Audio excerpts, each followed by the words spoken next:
couple more minutes and then we will start. Structural engineering, huh? I hope that hasn't gotten into your soul, Charles, to the degree that it's everything you think about has to be squares, circles, ellipses, and things like that. No, no, no. I've learned to, when I stop my work day, I shall I say, I close the portfolio on that, and I'm thinking about other things. But it took me a while to learn to do that. Yeah, for sure, for sure. Yeah. Listen, I used to be a doctor, and the difficulty of forgetting those structural things, they're sort of burned into you. But I spent a lot of time unlearning what it is to be a doctor. I mean, I still remember stuff, but I don't think that way anymore. All right, let's start here. Let me review a little bit of where we've been. We started off about a month and a half or 2 months ago. We were talking about the tamuna, which was the first notion that we came up with, which we've kind of been rounding about, trying to see if we understand it. And we sort of walked into something last week where the tamuna seemed to be something related to the dialectic. At least this is my opinion of it. It's not a fixed form thing. It's a process. It's a process of reaching something.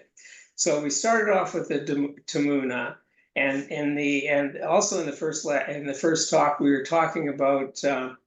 Maimonides, the Guide to the Perplexed, chapter 51, book 3, where somebody was trying to enter the palace of the ruler.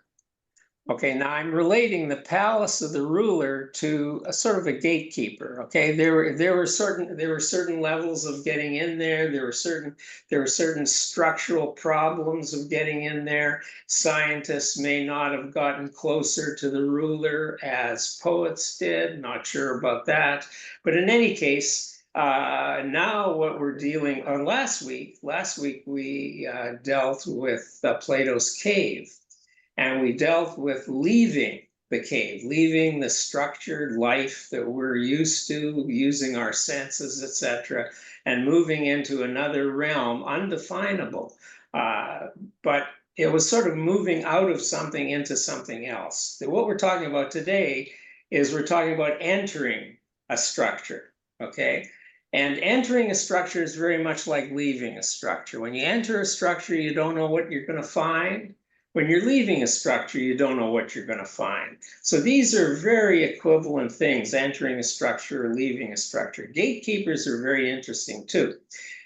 You probably remember the gatekeeper. The first gatekeeper mentioned in the Torah was the cherubim, who, with something called the spinning sword, kept the Adam and Eve and all the humans from returning to the Garden of Eden. Or another interpretation is they showed them the path to return, because Lishmor Haderech, which is what the gatekeepers are doing, they're Lishmor and Haderech, can mean showing the path. It can be guarding the path. It can be marking the path. It can be drawing our attention to the way into the Garden of Eden. So what we're talking about today is we're talking about a related thing. We're talking about Franz Kafka's very short work, which is called Before the Law. And we shouldn't be too strict about what we're going to call the law.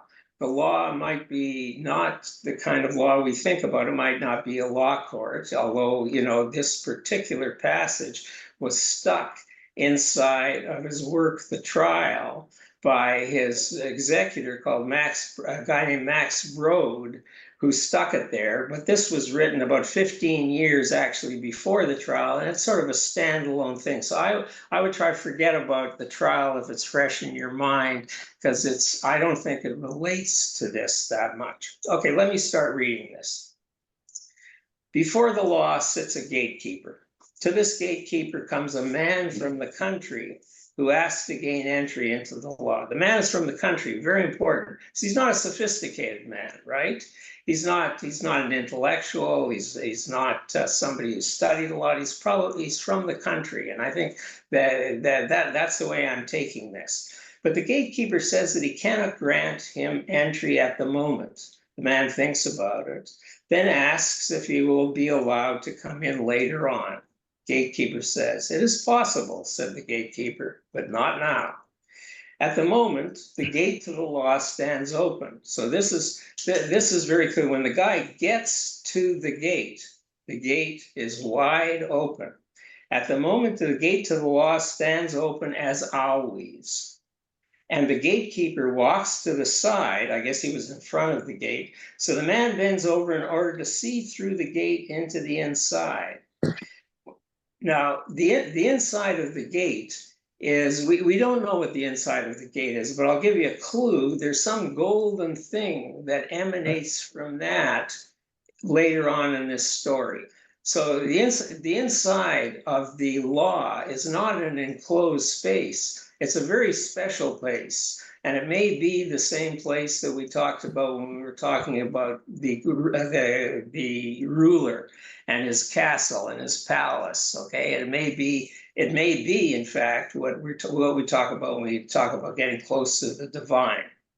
Okay, so the man bends over and to see through the gate into the inside. When the gatekeeper notices that, he laughs and says, "If it tempts you so much, try it in spite of my prohibition." That's very interesting. Gatekeeper says to try it in spite of my prohibition.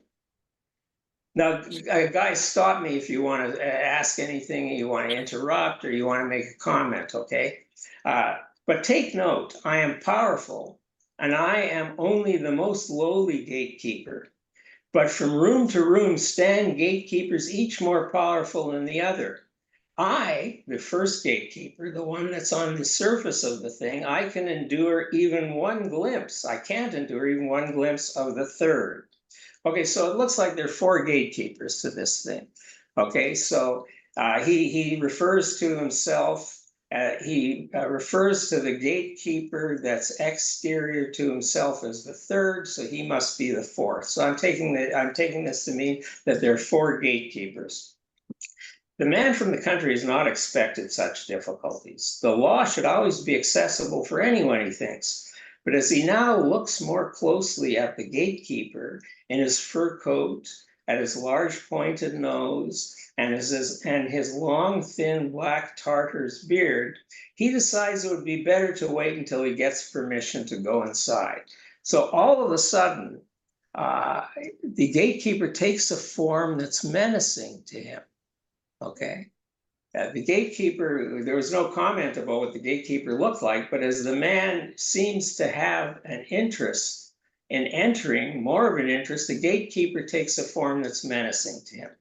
The gatekeeper then gives him a stool and allows him to sit down at the side in front of the gate. There he sits for days and years. He makes many attempts to be let in, and he wears the gatekeeper out with requests. The gatekeeper often interrogates him briefly, questioning about his homeland, many other things, but they are indifferent questions, the kind great men put. And at the end, he always tells him once more that he can't let him inside yet.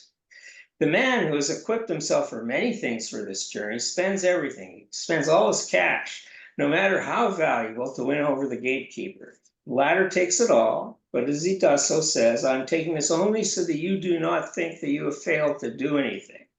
During the many years, the man observes the gatekeeper almost continuously. He forgets the other gatekeepers. I guess there are other gatekeepers that he notices around, but he's now focused his attention on the single gatekeeper that's sitting and somehow barring the way for his entry to this place where he wants to go. But I thought that this gate was that comes later. That comes later. We don't know that yet. We don't know that yet. That's actually the whole point story. Okay. And this one seemed to him, and this one gate seems to him the only obstacle for entry into the law. He curses the unlucky circumstance in the first years thoughtlessly and out loud. Later, as he grows old, he still mumbles to himself. He becomes childish. And since in the long years studying the gatekeeper, he's even come to know the fleas in his fur collar. He even asks the fleas to help him persuade the gatekeeper. Finally, his eyesight grows weak. His eyesight grows weak. It's very important here. And he does not know whether things are really dark around him or whether his eyes are merely deceiving him. But he recognizes now in the darkness an illumination which breaks inextinguishably out of the gateway to the law. So when his eyes are growing dark, when he's close to death, he begins to see the illumination that's inside this particular law that he was looking to enter into. He probably didn't see that, but he had some kind of a sense that he wanted to get in there, and probably because of that. Now he no longer has much time to live. Before his death, he gathers in his head all his experiences of the entire time, up until one question, which he has not yet put to the gatekeeper. He waves to him, since he can no longer lift up his stiffening body. The gatekeeper has to bend way down to him, for the great differences change things to the disadvantage of the man. Gatekeeper says to him, "What do you still want to know then?" asks the gatekeeper. "You're insatiable. Everyone strives after the law," says the man. "So how is it that in these many years, no one except me has requested entry?" The gatekeeper sees that the man is already dying, and in order to reach his diminished sense of hearing, he shouts at him. He says, "Here, no one else can gain entry. Since this entrance was assigned only to you, I am now going to close it." And that's the end of the story. Now, I think this is a really profound story. Maybe some of you agree with me, some of you aren't. What do people think about this so far? Well, you don't know whether he ever got in. No, he doesn't get in. Yeah. He I mean, it's hard. doesn't get in. He says at the end, "Here, no one, since this entrance was assigned only to you, I am now going to close it." So he does not get in to the first gate of the law. This is the first of 4 gates. He doesn't even, he just has a sense of a glow coming from it. May I? Good morning. This is such a great story. I don't think there are 4 gatekeepers. I don't think we know how many. And it's very, if everything is mysterious about the farther rooms, it just says, or the farther halls, he says, "I'm the lowliest." He gives him no sense of the structure of what lies ahead. And we don't know until that last sentence that this is the gate only for him, only for this one person. Everybody has his own gate, or fails to go look for his own gate. And the law, the gazettes, the law is something that is, it's like statute. It's something that has been set down. It's set down. We don't know. It doesn't necessarily matter by whom or how. It's just there, and he has no idea of other possibilities of other people. In fact, he's given up his ordinary human life to devote himself to the hopeless task of even getting entry, and that's only entry into the first room. Right. Do you think it's a hopeless task, or this guy sort of made some errors? Could he have done differently? I want to take that back because I'm not sure.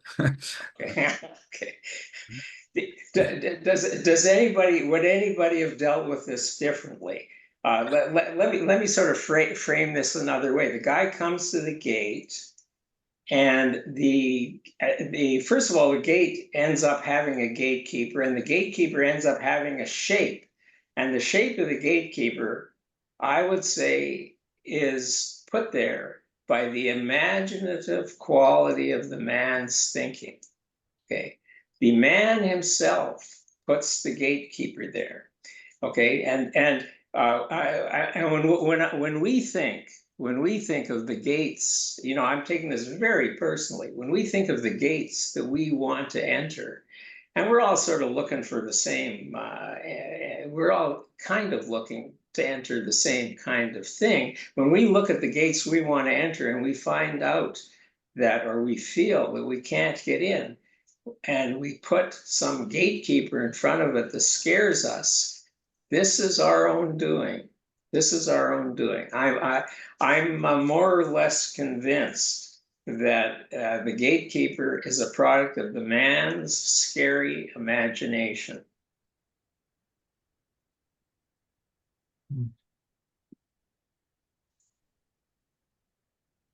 The thing is also, when he's about to die, the imaginative power of his mind wanes. Okay, when he's about to die, when these things are getting dark, when things are slowing down, the imaginative power of his mind wanes. And when it wanes, then he sees the golden glow coming from within the law. So, you know, of course, what I'm saying is interpretive of this story. Okay, I'm not sure somebody else exactly would find what I'm saying inside the story, but when we're doing gatekeeper work, you know, where are we looking? Where are we looking? Well, most of the time we're looking inside ourselves. We say, well, that seems like the most reasonable place to look, is the introspective place, right? That's the most reasonable place to look if we want to get to the palace of the ruler or the divine palace, or if we want to make progress in some kind of a spiritual search. Looking out at the heavens might make us feel this way or that way, but the place to look is inside ourselves, and that place is a very, very difficult place to look. We were talking about that last week or 2 weeks ago, actually 3 weeks ago, when we were talking about leaving the cave. And remember, leaving the cave is a little bit like entering the law. Okay, when you're leaving something that you know, you have the same problem as when you're entering something that you don't know. Okay, you're leaving something that you know to get into something that you don't know. It's like entering something that you don't know, or leaving something that you know and entering something that you don't know. These are sort of equivalent things. So the way I read the story is that Kafka is pointing out one of the problems of entering a place where there isn't much information about not only how to enter it, but what you're going to find when you get into the place. And I think this story brilliantly portrays that particular issue. Let me see if there's some other piece of that. Oh yeah, the other gatekeeper that I talked about was the gatekeeper in Genesis chapter 3:24. And you remember this gate, when the Lord God sent him out of the Garden of Eden to till the soil whence he had been taken. And he drove the man out, and he stationed from the east of the Garden of Eden the cherubim and the blade of the revolving sword to guard the way to the tree of life. What do you think the blade of the revolving sword is? Anybody come across that in your thinking and your sort of musing? Who's got a line on what that is? The blade of the revolving sword. Phil, what do you think? I was going to go look it up to see. No, don't look it up. Just tell me what you think about it. No, it just sounds like an Ezekiel kind of image. So, and that may be it is an Ezekiel, because there's revolving things in Ezekiel too, right? The wheel. Yeah. That's not an answer to your Well, question, really. That's okay, anybody got a shot at that? And then of course, since I've thought about these things for about 40 or 50 years, I have a shot at that. Well, too. but but I mean, you're talking about the Golden Globe, but don't we all wish that when we're at the end of our lives that we will see that Golden Globe? Right, absolutely, absolutely. I mean, that's what I'd be looking forward to. And that's when sensation wanes at the end of your life. Most people think that when you die, you can't take your eyes and ears and your sense of touch with you. Okay, so sensation disappears when you die, the sensation as we know it. So what we're thinking, maybe there's some other kind of thing, or maybe there isn't. But the thing is when you get to an interface like this, the imagination really kicks in. Okay, and we're loaded with imaginative images of what happens when we die, or what happens when we are in a situation like this guy who's trying to enter the gate and wants to get in. The revolving sword is the spinning in our minds of our imagination. Okay, that's what it is. It's our own imagination that stops us from getting into these places. Our own imagination that brings up the notion that we can't get too close to these things, that to get too close to these things will kill us, and all kinds of thoughts like that. Okay, and I can't prove that. And when I talk like that, I'm obviously talking only of myself. I don't know if other people have this experience, but I've tried to slow my imagination. I've actually worked on myself to be able to deal with this stuff. And if you can deal with your own imaginative impositions, your own imaginative sort of locks that you put on yourself, you can make some progress in these matters. Diane, what do you think? You're sort of hep about this stuff. Well, I agree with some of the things you're saying. So there are two things that I would say about this specific story. First of all, and I've read Kafka before, and it sounded so familiar when I looked at it. I couldn't remember where I picked it up, but anyway, on a physical plane, I think it's a sad statement about, because when I hear law, what comes into my mind is justice. And, in a world level, there is so much injustice and so many impediments to receiving justice. That aside, if you're talking about on the spiritual level, I believe that justice always exists from God. And I agree that what impedes our ability to either know God or to reach and understand justice really is internal to ourselves. I think to a large extent, like this gatekeeper, there are people out there who misinform us and tell us that we can't get justice. I do believe there are powers and, thoughts and opinions out there that feed our minds or feed our whatever and tell us that we can't achieve justice. I think that I agree with what you're saying as far as this fellow not being able to gain access strictly because of himself, because in reality, the gatekeeper told him up front, hey, you're so curious, I'll let you go by, go right ahead. You're just going to run into bigger obstacles, that's all. And the guy never, ever made the effort. He self-limited himself based on a small impediment because he couldn't walk through the gate. He lacked courage, right? Wouldn't you say he lacked courage? Fear of the unknown. Right. Yeah, exactly. So the virtue, by the way, courage was always known as a philosophic virtue, not necessarily a religious virtue, but courage as a philosophic virtue would have gotten him through that. He would have been risked. He would have taken a big risk if his imagination sort of conjured up this creature who was the gatekeeper who scared him, he would have gone anyway, but he didn't have courage. Okay, so he Well, sat even there. even if the gatekeeper were real, you know, whether the gatekeeper's real or imagined, he accepted the impediments so that he wasn't going to go any further. Hmm. Right, right, right. Well, Right. Or he wasn't ready to go any further.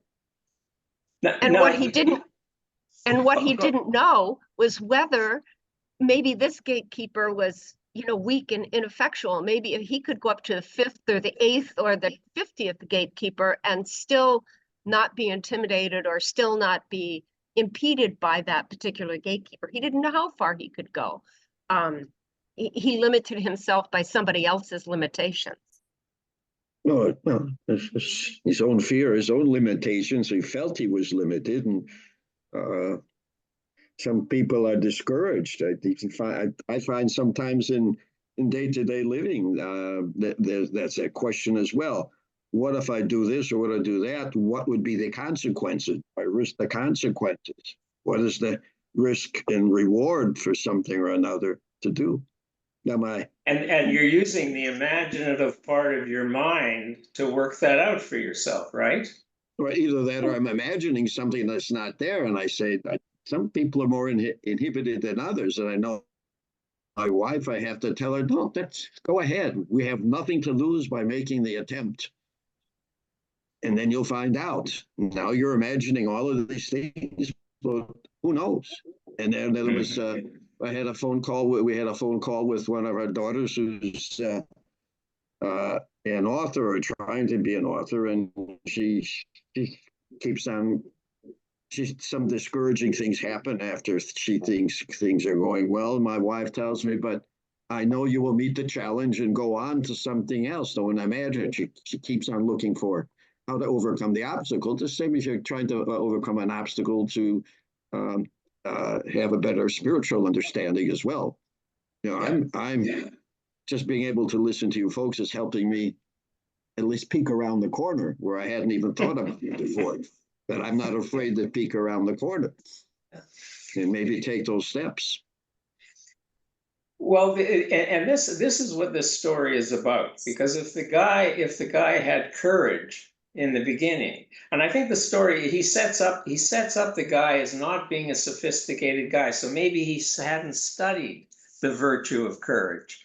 Okay, can you study to be courageous? Can you go to a courage school? What do you know? Is this something you can pick up, or you're just born like that? Some people. But spiritual courage is what we're talking about. We're not talking about courage to go to war, which is another issue, but spiritual courage. Spiritual courage is the courage in Plato's cave to turn your head, to look and see, to ascend out of the cave. That takes a lot of courage too.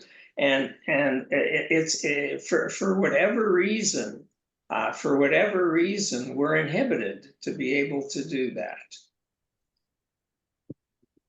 But this man from the country certainly had the courage to approach the gate and then to wait and wait and wait. Well, yeah, no, you're right. You're right. I mean, most people don't even approach the gate, right? They're not, they don't know of such a gate. This guy actually knew of such a gate. He'd heard it. He'd heard it whispered around in his community. Felt it. Or he felt it, right? He felt it. The other interesting thing he said is that the gate is only for him. Now that's a little bit of theology thrown in there. The gate is only for this guy. What do people make of that notion?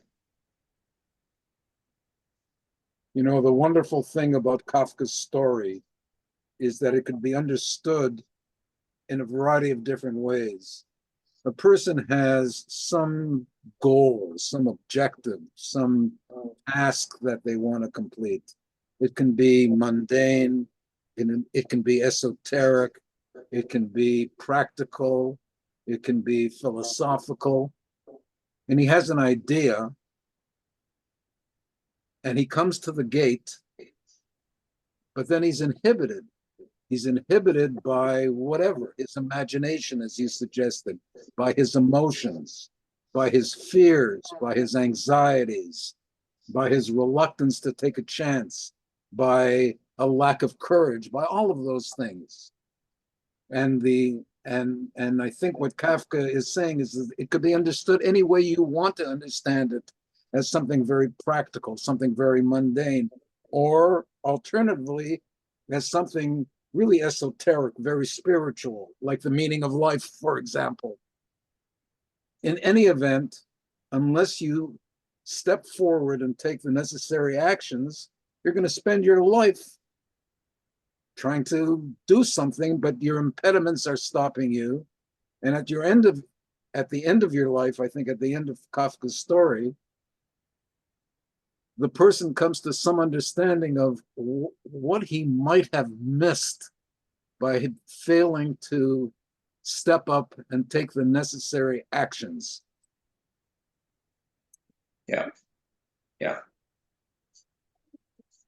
I'm not, I want to stand up for this man. I don't have any sort of well-grounded disagreement necessarily with anything that's been said, but we know I'm resisting the psychologizing, not the psychiatristizing of the man from the country. We know nothing else about him except that he comes from the country. We do know, at least as he sees it, there is this very powerful and threatening gatekeeper, and who tells him that the next gatekeeper and the future and the further gatekeepers are even more powerful. He's in our human predicament. I don't know that Kafka is saying he should try to go to enter. I don't know. I've always wondered if he's saying this is just a condition we're in. We each have our own gate. Like, which is the Hasidic rabbi who? Is it Levi Yitzchak or is it Nachman of Bratslav? I don't know. Who says picking on a certain verse, we each have our own revelation in Sinai. It's a very radical statement he's making. So we each get our law as we see it. He comes pretty close to actually saying that. Which I only learned in the Shavuos study group some years ago. But here, we don't know what the law is or where it comes from. But the man knows that it's important, and he thinks everybody has to have access to it. We all share that in common. That presumably includes gatekeepers, except I think these are all mythic creatures, and that may be the man himself too. I don't want to agree that it's a study in weakness of character. I don't really have anything to add to that. It's his situation that we're in. So you figure we're all in that. Oh, go ahead, Murray. Sir. Yeah, what I would say is, right, this is a common condition where there are always things that we wanted to do, but somehow we're never got around to doing. This applies to everybody. And the long and the short of it, as towards the end of our life, many of us, if not all of us, have certain regrets. And that's what happened to him at the end. There was a certain regret. And the regret was whatever, having failed to take the necessary steps. And that's something that's common to all of us. Yeah, I agree with that. I heard many years ago, someone said there was a study done by, or an interview done by people living in a senior home, or maybe they took a survey of many seniors and they asked them, what are your biggest regrets in life? And across the board, it was things they had failed to do. which is an interesting statement.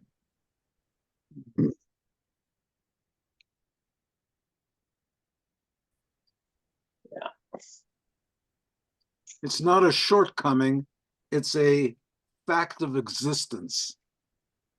Correct. Yeah. Yeah, I agree. Well, when you're passing a boundary, when you're going over an abyss, okay, and in many instances they call this leaping over the abyss, okay? It's passing from what you know to what you don't know. And I think we're all in that circumstance to one degree or another. Charles was talking about that with respect to his wife and with respect to wondering about how things are going to work out. Okay, if you're wondering about how things are going to work out, you're passing from what you know to what you don't know. When you're passing from what you know to what you don't know, the tendency is to get pretty scared, actually. I mean, it's a human thing. The tendency is to get pretty scared, and the tendency is to build some kind of an image of being scared. And most people erect an image. So most people use their imagination, and they then can talk about what they're afraid of, even though they don't actually know what they're afraid of. And you really ask them, they wouldn't know what they're afraid of. They just know that they're passing from a place of certainty, a place where reason tells them all the rules, a place where their sensations work perfectly, to a place where there's not such sensation, where there's a little bit of darkness, and where reason, in fact, even might fail them. And by the way, we're all at that abyss with respect to death. Death is an interesting problem for us. Death is like the abyss par excellence for all of us. Most of us here are going to die someday. I'm not speaking for everybody because I don't know, but most of us are going to die someday, and most of us have a little bit of that on our minds from time to time. We wonder about it. We wonder what it's going to be like. We wonder if it's going to be like anything at all, and we have nothing to go on. If we're going to be really honest with each other, we have nothing to go on. The cave that we live in. The cave that we live in is completely defined as to all of the particular details by sensations. And that's what allows Charles to do his engineering. Okay, these are sensations and abstractions from sensations, mathematical abstractions from sensations, and everything seems to work. Physics actually works in this cave that we're in. Now, apparently, we have to make some sort of a move at some point in our lives where we cease to be alive, and that is really a big deal for most of us. Okay, most people can't just pass that off. I'm using that as an example of crossing one of the lines. Okay, that's a line we're all going to have to cross, and we're all going to have to deal with. David, the thought I have about this is that, I mean, it seems like this is all created in one's mind, but I wonder if, like exercise makes you more able to deal with, your physical function, that you do every day. And I'm wondering if this would help. I mean, in terms of if you're focusing your mind maybe a little differently, to look at, to not have these impediments in front of you,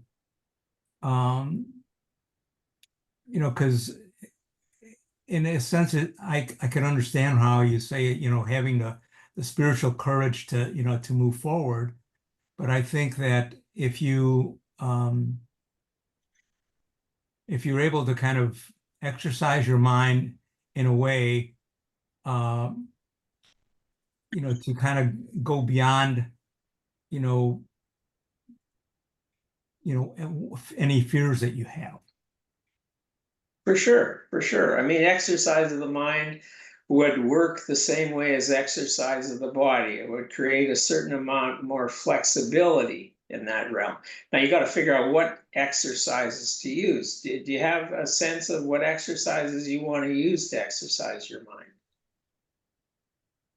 Well, Anybody got a clue? What's a good exercise that somebody has used to be able to open the spiritual door and not to be afraid?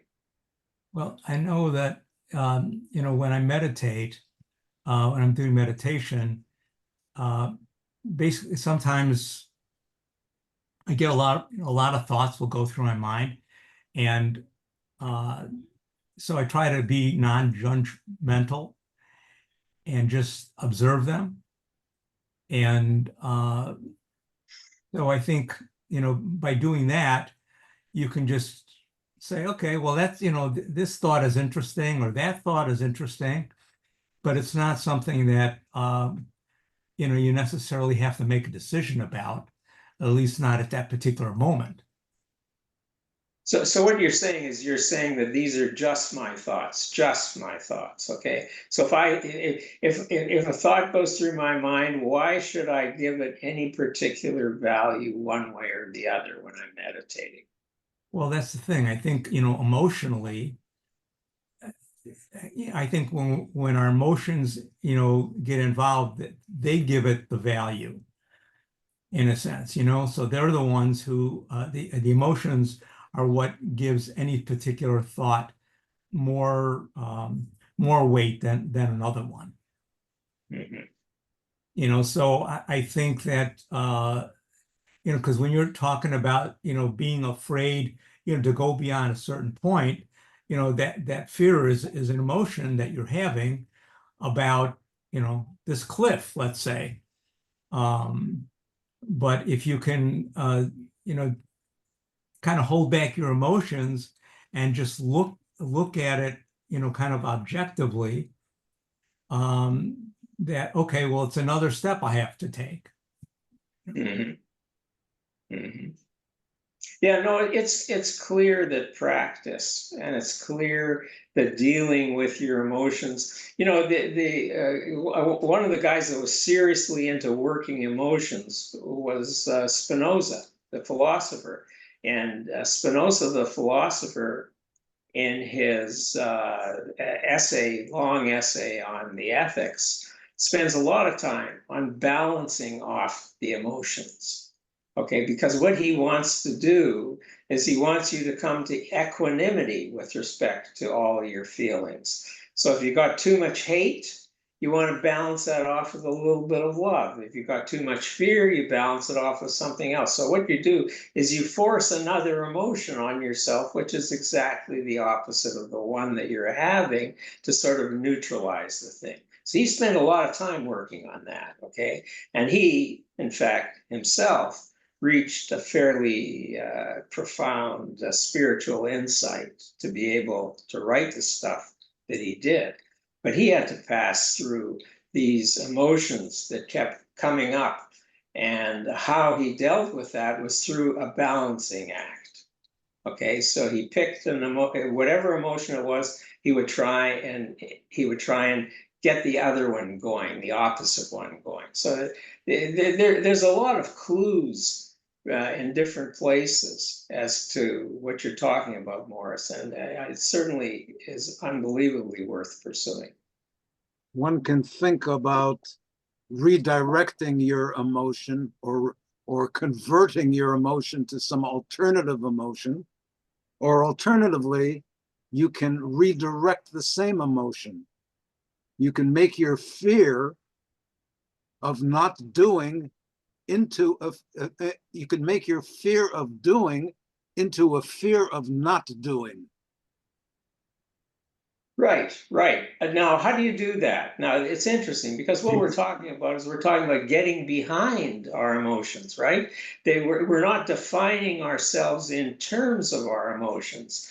We're somehow beyond our emotions if we're doing this. So we're taking seriously this developing within ourselves some kind of transcendental I, something that is above all know, this stuff, which is what we read, I think, in the second thing that we read. We talked about by a woman named Salzman, which she was talking about that if you want to do this kind of work, you have to be able to have a little piece of yourself that's outside yourself, above yourself, beyond yourself, and able to fiddle around with yourself, okay? You can't fiddle around with yourself if you're in yourself and if you're in emotional quandaries all the time. There's no fiddling around there. And people try and gather themselves up to be able to sort of look at themselves and to be able to move with respect to themselves.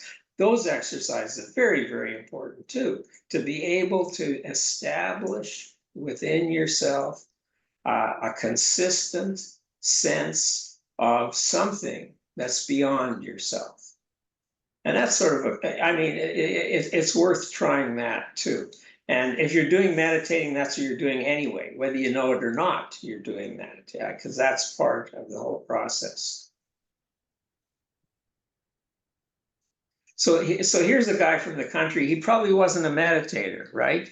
He probably hadn't gone to meditation classes. That's what the problem is. If he'd gone to meditation classes, if he'd been to this particular spiel of ours, he would have been much better off when he got to the Gatekeeper. Well, no, then he wouldn't leave the country if he'd already he wouldn't have settled needed, himself. well, he wouldn't have needed to go anywhere because I Everything was maintain inside, yeah. everything is inside of Yeah. us. Everything that we're looking for and that we're afraid of is sitting inside of us.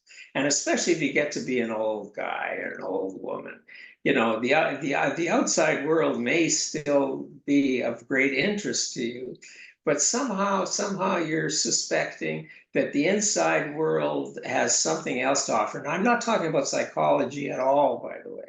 I'm talking about something that is not psychological, okay? What I'm talking about is not psychological. It has nothing to do with psychology. When people think about introspection, they think about psychology. Well, that's the first stage of introspection, is you wonder about your mommy and your daddy and your history and what effect these things had upon you. Sure, but then you get a little bit deeper into the thing and you begin to do what Morris is doing, what other people are doing, and you begin to wonder about being itself, you know, what we're up to here, etc. And what's our next step in this gatekeeping business?